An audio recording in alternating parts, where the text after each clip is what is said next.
Dok. Labas. Ar susimastei, kad jau artėjame prie pavasario vidurio? Ir net neabejoju, jog taip stipriai sušilus orui, tu jau galvoji ir apie vasarą. Man pavasaris asocijuojasi su trumpomis rankovėmis, kepurė nuo saulės ir daug laiko gamtoje. Net tau mįslę suradau, kad atspėtum, apie ką šiandien kalbėsiu. Taigi mįslė. Geltona galvelė, žalia suknelė. Vėjas papučia. Nebėra jos nei kvapelio. Kas tai? Pienis. Būtent kaip pirštu į akį. Tai pienis. O gal net visos pienių pievos ir laukai.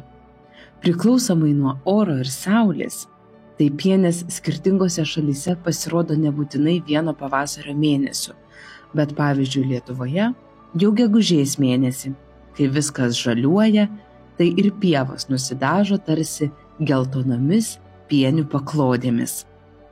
Kodėl pienis žydi? Pienis žydi tam, kad galėtų daugintis, kaip ir visos gėlės. Jos geltonas žiedas vilioja vabzdžius, bites, drugelius ir kitus žiedadulkes nešančius vabzdžius. Jie atskrenda, randa skanų nektarą, o kartu su juo neša žiedadulkes nuo vienos pienės prie kitos. Taip pienis tarsi perduoda vienos kitoms žinią – laikas auginti sėklas. Kai kitą kartą būsi gamtoje, pastebėk, pienių žiedlapiai atsidaro ryte, kai pakyla saulė, ir susiskleidžia vakare arba kai apsiniaukia. Taip jie saugosi nuo lietaus ir šalčio, o kartu tarsi seka šviesą. Kaip iš pienis padaro pienis su sėklytėm? Tikrai įsivaizduoju, kaip tu tuos pūkus puti. Žinai, bet tai tos pačios pienės. Bet čia ir yra ta stebuklinga jų dalis. Kai pienės žiedas nustoja žydėti, jis susiskleidžia, atrodo lyg gėlė miega. Bet iš tikrųjų viduje vyksta magija. Žiedlapiai dingsta, o jų vietoje po truputį formuojasi pūkuoti rutuliai, sėklytės su parašiutais. Ir kai vėjas papučia, ar net tu pats ar pati paputi, sėklos pakyla į orą ir skrenda ieškoti naujų vietų, kur galėtų leisti šaknis ir išauginti naują pienę. Vadinasi, kai tu su pienės pūkai žaidi, tada ir tu padedi joms keliauti. O kodėl limpa rankos nuo pienio? Pienės sultyse yra pieno sultys, bet be pieno. Kai nuskini pienę, iš stiebo išbėga balti tokie lipnūs lašeliai. Tai augalo sultys, kurios apsaugo nuo vabzdžių ir padeda gyti, jei stiebas būtų pažeistas. Galėtume sakyti, kad tai tiesiog augalo gydomoji medžiaga.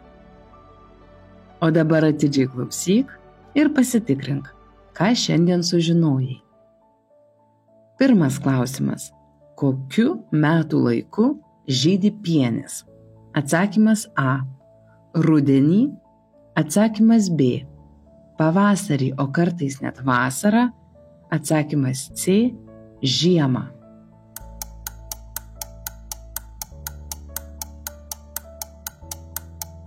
Pavasaris ir vasara. Antras klausimas. O kodėl pienis žydi? Atsakymas A. Kaip ir visos gėlės, kad galėtų daugintis. Atsakymas B. Kad žmogui būtų gražiau vaikščioti pievose ir laukuose. Atsakymas C. Neatsimenu.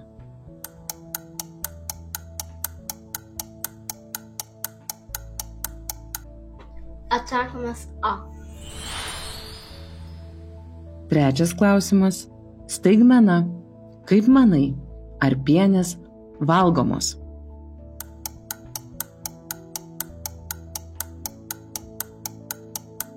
Nu ne. Pienė visa valgoma, nuo žiedo iki šaknų. Tik suprask mane teisingai, jas reikia pažinoti ir žinoti, kaip gaminti ir kaip paruošti, iš kokių švarių vietų rinkti, tad visur būtina suaugusiojo pagalba. Bet iš žiedų verdamas medus ar sirupas, pienių lapeliai tinka salotoms, o šaknys netgi kavai be kofeino. Kartais gali išgirsti, jog verdama ir pienių arbata. Labai įdomu, gal tau teko jau tokią ragauti? Jei nori pasiūlyti kitą temą, paprašyk mamos ar tėčio, kad Instagram paskyroje atsiųstų mums žinutę arba su suaugusiojo pagalba įrašyk garso žinutę, kokia tema tau būtų įdomi. Galbūt išgirsi save net ir kitoje tinklalaidėje. Dokadok. Ką išmoksi, ant pečių nenešiosi.